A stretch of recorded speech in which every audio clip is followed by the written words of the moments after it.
அன்பு தமிழ் நெஞ்சங்களுக்கு வணக்கம். நான் உங்கள் மீனாட்சி சுந்தரம்.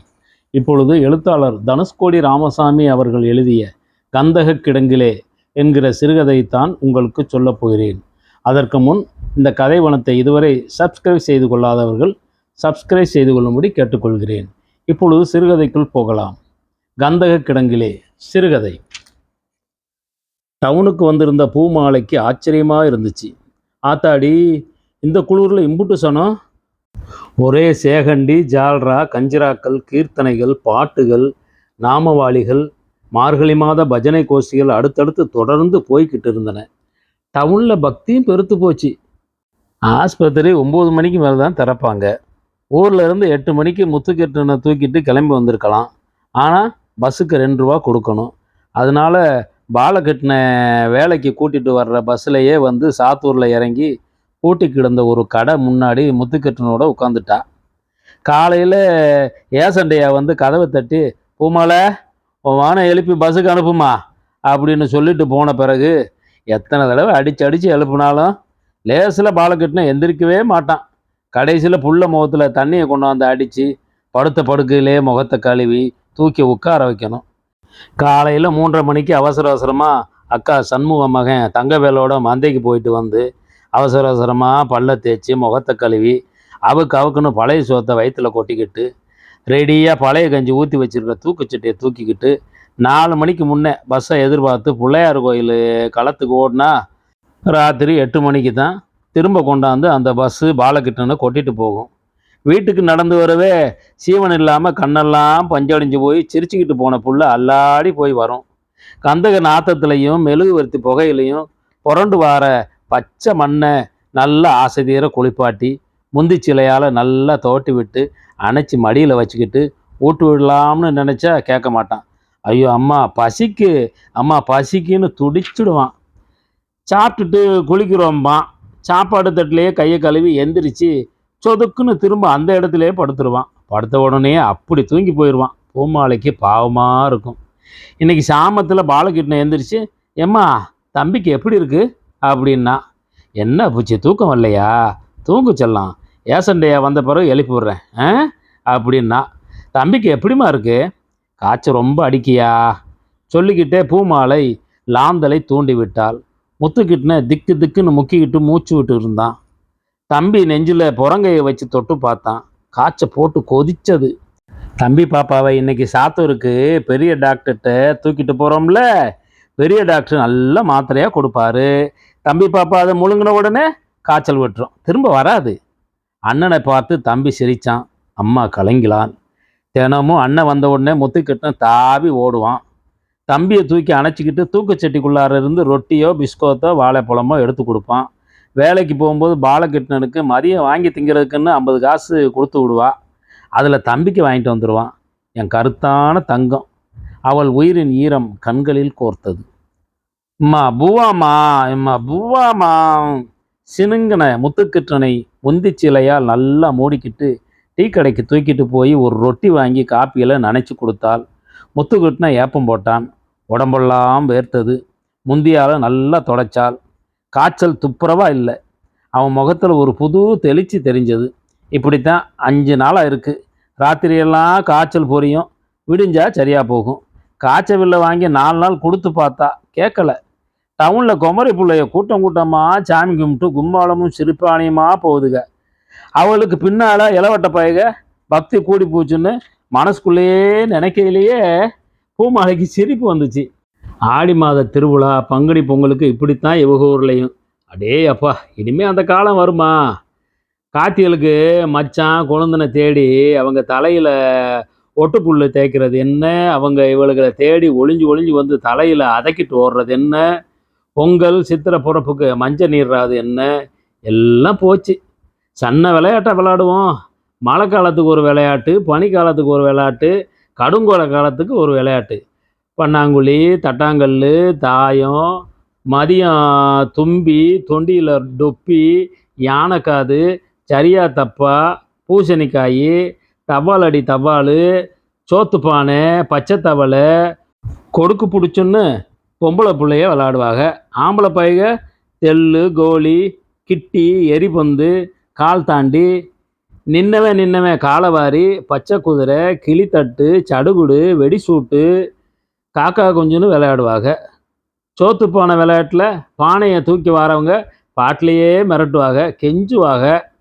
அதுக்கு பானைகளாக உட்காந்துருக்கிறவங்க பாட்டிலையே பதில் சொல்லுவாங்க. அடுப்பு மேலே ஏறுவேன், துடுப்பை கொண்டு சாத்துவேன், பல்லு வலிக்குது, நெல்லை குறிச்சிக்கோ. கிழடு கட்டைகள்லாம் புள்ள விளையாடுறத முறை மாறாமல் இருக்க வந்து சொல்லி கொடுத்து வழிகாட்டுவாங்க. இந்த 20 வருஷத்தில் கொஞ்சம் கொஞ்சமாக அந்த விளையாட்டு, பாட்டு, கதையெல்லாம் குறைஞ்சி இன்றைக்கி ஒன்றும் இல்லை. ஃபயர் ஆஃபீஸ்காரனும் தீப்பெட்டி ஆஃபீஸ்காரனும் பிள்ளைகளை மட்டும் அள்ளி போட்டுக்கிட்டு போனாங்க. கூடவே இந்த ஊர் விளையாட்டையும் சிரிப்பையும் அலையையும் அள்ளிட்டு போயிட்டாங்க. ஞாயிற்றுக்கிழமை கூட ஒரு சுடுகுஞ்சு கூட விளையாட போகாது. சின்னதுக்கு அம்பட்டும் 6 நாள் வேலை அழுப்பையும் சேர்த்து தூங்குங்க. பெரிய பொம்பளை பிள்ளைய 6 நாள் அழுக்குகளையும் கொண்டு வந்து போட்டு கண்மாயில் போட்டு அலசுங்க. முன்னையெல்லாம் இடுப்பில் வெறும் அண்ணா கயிறை மட்டும் கட்டிக்கிட்டு ஊருக்குள்ளே திரியும் போது பார்க்க வாழைக்கண்ணாட்டம் அழகாக இருக்கும். இப்போ மூஞ்சியில் அருளே இல்லை. கடைக்காரன் சாவியோடு வந்தான். 3 பலகை கதவை மட்டும் திறந்துக்கிட்டு உள்ளே போய் வெளியில் எட்டி பார்த்து, மெதுவா என்னம்மா இங்கே உட்காந்துருக்க அப்படின்னா. பிள்ளைக்கு உடம்புக்கு சௌகரியம் இல்லைன்னாச்சு, ஆஸ்பத்திரிக்கு தூக்கிட்டு வந்தேன்னா. பனி அடிக்கல, உள்ளே வேணா வாமா. அசிங்கத்தில் மிதிச்சிட்ட மாதிரி இருந்துச்சு அவன் கண்ணும் பேச்சும். மகனை வாரி சுருட்டி மார்போடு அணைச்சிக்கிட்டு பொடு பொடுன்னு நடந்தா. எச்சிக்கலை நாய். பூமாலை பஸ் ஸ்டாண்டுக்கு வந்து முத்துக்கிட்டனை கீழே இறக்கி உட்கார வச்சுட்டு போகிற வர ஜனங்களை பார்த்துக்கிட்டு இருந்தாள். ஒரு போலீஸ் கூட்டம் துப்பாக்கிகளை சுமந்துக்கிட்டு பஸ்ஸில் ஏறினது. அவங்கள பார்த்ததும் பந்தல்குடியில் போலீஸாக இருக்கிற பூமாலை அண்ணன் பொண்டாட்டி போன லீவுக்கு மகனையும் ஊருக்கு கூட்டிகிட்டு வந்திருந்தது ஞாபகத்துக்கு வந்தது. மறு ஞாயிற்றுக்கிழமை அவளை பார்த்துட்டு வரேன்னு போன பாலகிருஷ்ணன் போன மாயந்தெரியில் உடனே சோம்பி போய் திரும்பி வந்துட்டான். என்ன கேட்டாலும் பதில் ஒன்றும் சரியாக சொல்லாமல் கால் சட்டை பையிலிருந்து பிஸ்கோத்து பாக்கெட்டை எடுத்து கீழே போட்டுட்டு விறுவிறுன்னு பாயை எடுத்து விரித்து சொதுக்குன்னு புள்ள படுத்துருச்சு. பூமாலை ஓடி போய், அப்பிச்சே என்ன அப்பிச்சு தூக்கி ஆதரவாக மடியில் போட்டுக்கிட்டு கேட்டா.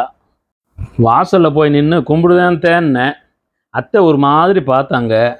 பிஸ்கத்தை கையில் எடுத்துக்கிட்டு அவங்க பக்கத்தில் போனப்போ மூக்கை பிடிச்சிக்கிட்டு முகத்தை ஒரு மாதிரி கோணல் காட்டி ஓன்னு ஓங்கரிச்சாங்கன்னா. பூமாலைக்கு குடலை பிடுங்கி போட்ட மாதிரி இருந்துச்சு. உடனே போய் போலீஸ்காரன் பொண்டாட்டி கூட அப்படி சண்டை போட்டாள். அன்னைக்கு ராத்திரி பூரா பூமாலைக்கு தூக்கமே வரல. சாமத்தில் எந்திரிச்சு பாலகிருஷ்ண பக்கத்தில் படுத்து அவன் மேலே மோந்து பார்த்தாள். கொஞ்சம் கூட தீப்பெட்டி ஆஃபீஸுக்கு அந்த வாடையோ மெழுகு வாடையோ வீசலை. அவள் கொடுத்த அமுதப்பால் வாசம்தான் கம்முன்னு அடிச்சிச்சு. ஏ தெய்வமே, எனக்குத்தான் இப்படி தெரியுதான்னு பாலகிருஷ்ண காலிலிருந்து உச்சி வர மோந்து பார்த்தாள். எந்த வீச்சமும் இல்லை. கம்முன்னு அமுதப்பால் வாசம்தான் அடித்தது. பிள்ளைய படிக்க வைக்காமல் போயிட்டமேன்ற வருத்தம் எப்பவும் அவன் மனசு அரிச்சிக்கிட்டே தான் இருக்கும். மேலே வீட்டு கான்ட்ராக்டர் தன் மகனை பிஏ படிக்க வச்சு 50,000 கொடுத்து வேலை வாங்கினார். இத்தனைக்கும் அவருக்கு கட்சி செல்வாக்கு ரொம்ப ஜாஸ்தி. நம்மளால் அந்தளவு பணம் கொடுக்க முடியுமா? இன்றைக்கி வேலை ரேட்டு 50,000னா இன்னும் 10-15 வருஷத்துக்கு கழித்து எத்தனை லட்சமாக இருக்குமோ அப்படின்னு பூமாலை புருஷன் எடுத்து சொன்னான். இதை விட பெரிய கொடுமை சோலையப்ப மகன் கொடுமை. பிஏ படித்து 10 வருஷமாக வேலை கிடைக்காம மருந்து குடித்து செத்து போயிடுச்சு. அவங்க அம்மா செல்லி பைத்தியமாக அலைகிறா. மணி 8 இருக்கும். வாலிப பையங்க விதமாக சட்டை சூட்டு போட்டுக்கிட்டு திரிஞ்சாங்க. குமரி பிள்ளைகளும் அப்படித்தான். ஆணும் பொண்ணும் விகல்பமே இல்லாமல் ஒன்றுமா கலம்புற சிரித்து பேசிகிட்டு இருந்து ரொம்ப அழகாக இருந்துச்சு. பச்சை மண் என் செல்லம் பாலகிருஷ்ண கந்தக கடங்கில் தள்ளி விட்டுட்டேனே. மனசின் ஆழத்திலிருந்து ஏக்கம் குமிழ் விட்டு பூமாலையின் கண்களில் பரவியது. கண்ணை தொடச்சிக்கிட்டாள். இதுகையெல்லாம் காலேஜ் பிள்ளைய. இவங்க ஊருக்கு 2-3 மாதத்துக்கு முன்னாடி இப்படித்தான் நூற்றுக்கணக்கான காலேஜ் பிள்ளைய வந்து படிக்காத பெரியவங்களுக்கு பள்ளிக்கூடம் ஆரம்பிக்க விழா கொண்டாடினாங்க. அதில் பேசின முதலாளி மருமக மங்கத்தாயம்மா நல்ல கொடமானம் கொடுத்து விட்டுருச்சு. அடே அப்பா, இந்த ஊருக்கு முதியோர் கல்வி தேவைதான். ஏன்னா படிக்க வேண்டிய 5 வயசுலேருந்து 18 வயசு வரை உள்ள பிள்ளைகளை எல்லாம் தீப்பெட்டி ஆஃபீஸுக்காரனும் ஃபயர் ஆஃபீஸுக்காரனும் போட்டு அள்ளிட்டு போயிடுறான். 20லேருந்து 60 வயது வரைக்கும் உள்ளவங்க வயிற்று பாட்டுக்கு லோன்னு அலைய சரியாக இருக்குது. 60 வயசுக்கு மேலே நடமாட முடியாது. கிழடு கட்டைக்கான பிறகு தான் ஊர் ஜனங்க 4 எழுத்து அறிஞ்சு உலகத்தை தெரிஞ்சுக்கிட்டு நல்லபடியாக சாகட்டுமேங்கிற பெருந்தன்மையில் நீங்கள் இங்கே ஒரு முதியோர் கல்வி மையம் துவங்குறது எங்களுக்கு ரொம்ப சந்தோஷம்தான். இப்படி அந்த தாய் பேசிட்டு இறங்கிட்டாங்க. ஆத்தாடி, காலேஜ் பொண்ணுங்களும் பையங்களும் கை தட்டி சிரிச்சதுக. 8:30 மணிக்கு பஸ் ஸ்டாண்டிலிருந்து கிளம்பும்போது பூமாலை மனசுக்குள் சங்கடமாகத்தான் இருந்தது.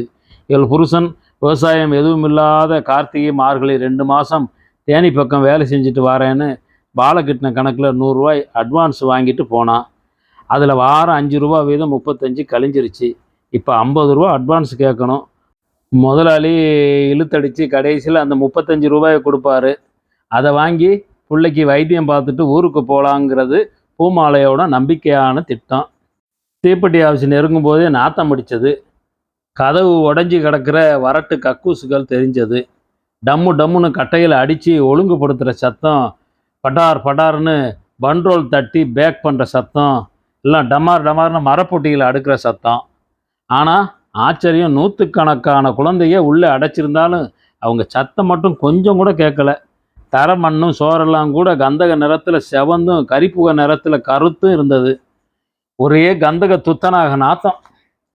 பாலகிருஷ்ணன் வேலை பார்க்குற ஷெட்டு வாசலில் போய் பூமாலை நின்ன உடனே, எக்கா, உங்கள் மகன் பாலகிருஷ்ணனை கணக்கு பிள்ளையா இன்றைக்கி அடிச்சிட்டாருன்னு பிள்ளைக சொல்லிச்சு. பாலகிருஷ்ணன் மெதுவாக அம்மாட்ட எந்திரிச்சு வந்தான். ஏன் செல்லம் செல்லம், கணக்கு பிள்ளை ஒன்று அடித்தாரா? ஒரு மாதிரி சிரித்தான். அழுத கண்ணை இப்போ தான் தொடச்சிருக்கான்னு தெரிஞ்சது. கட்டை அடுக்கும்போது தூங்கி விழுந்தான்னு கணக்கு பிள்ளைய சக்கையால் ஓங்கி தலையில் அடிச்சிட்டாரு. இந்நேரம் வரைக்கும் அழுதுகிட்டே தான் இருந்தான்னு பிள்ளைய சொன்னாங்க. பூமாலைக்கு படபடப்பு. ஒரு கையால் முத்துக்கிட்டனை ஏந்தியபடி மறு கையால் பாலகிருஷ்ணனை உடம்போடு அணைச்சி தலையை தடவுனா. பக்குனது. கையில் பிசு பிசுத்தது. கையை தூக்கி பார்த்தா கருஞ்சிவப்பு ரத்தம். திரும்பவும் தலையை தடவுனா. தலையில் புடப்பு. கணக்கு பிள்ளை ரூமுக்கு பாலகிருஷ்ணனை இழுத்துட்டு போனான். பூமாலை கண்ணீர் மாலையானாள்.